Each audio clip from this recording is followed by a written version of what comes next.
വിദ്യാഭ്യാസ യോഗ്യതയെക്കുറിച്ച് പറഞ്ഞ് സഹോദരിയെ അപമാനിച്ചതിൽ പഞ്ചായത്ത് സെക്രട്ടറിയോട് കയർത്ത പട്ടാമ്പി MLA മുഹമ്മദ് മുഹസിൻ.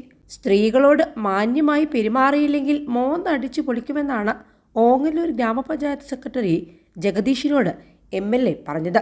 അതേസമയം താൻ മാന്യമായാണ് പെരുമാറിയത് എന്ന് ജഗദീഷ് പറയുന്നു. ജനുവരി 20 നടന്ന സംഭാഷണത്തിന്റെ ഓഡിയോ ആണ് ഇപ്പോൾ പുറത്തുവന്നത്.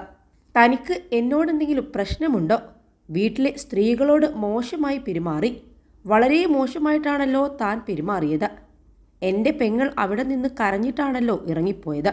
ഞാൻ താങ്കളെ ഒരു റെക്കമെൻഡേഷന് വിളിച്ചിട്ടില്ല.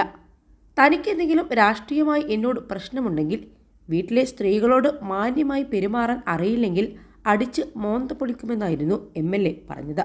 ആയിക്കോട്ടെ എന്നാണ് MLAക്ക് മറുപടിയായി ജഗദീഷ് പറയുന്നത്. നിയമസഭയിലായതുകൊണ്ടാണ് നേരിട്ട് വരാത്തതെന്ന് MLA പറയുന്നുണ്ട്.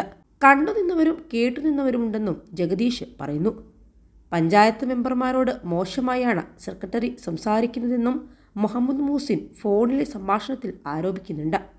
21 ലക്ഷത്തോളം സന്തുഷ്ടരായ ഉപഭോക്താക്കളും 2 ലക്ഷത്തോളം തിമിര ശസ്ത്രക്രിയകളും പൂർത്തിയാക്കിയ മലബാറിലെ ഏക കണ്ണാശുപത്രി Al Salama eye hospital, hospital road, Perinthalmanna. താൻ ആരാണെന്നും എങ്ങനെയാണ് പെരുമാറിയതെന്നും നല്ല ബോധ്യമുണ്ടെന്നായിരുന്നു പഞ്ചായത്ത് സെക്രട്ടറി നൽകിയ മറുപടി.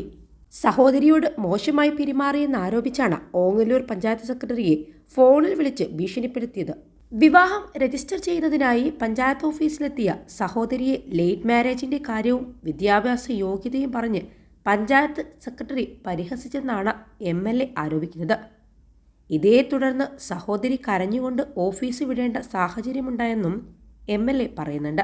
ഇത് അറിയുന്നതിന് വേണ്ടിയാണ് പഞ്ചായത്ത് സെക്രട്ടറിയെ ഫോണിൽ വിളിച്ച് കാര്യങ്ങൾ അന്വേഷിച്ചതെന്നുമാണ് അദ്ദേഹം പറയുന്നത്. സ്ത്രീകളോട് മാന്യമായി പെരുമാറിയില്ലെങ്കിൽ മുഖമടിച്ച് പൊട്ടിക്കുമെന്നാണ് MLA ഭീഷണി മുഴക്കിയതായി പഞ്ചായത്ത് സെക്രട്ടറി ജഗദീഷ് പറഞ്ഞത്. എന്നാൽ താൻ മാന്യമായാണ് പെരുമാറിയതെന്നാണ് ജഗദീഷിന്റെ വാദവും.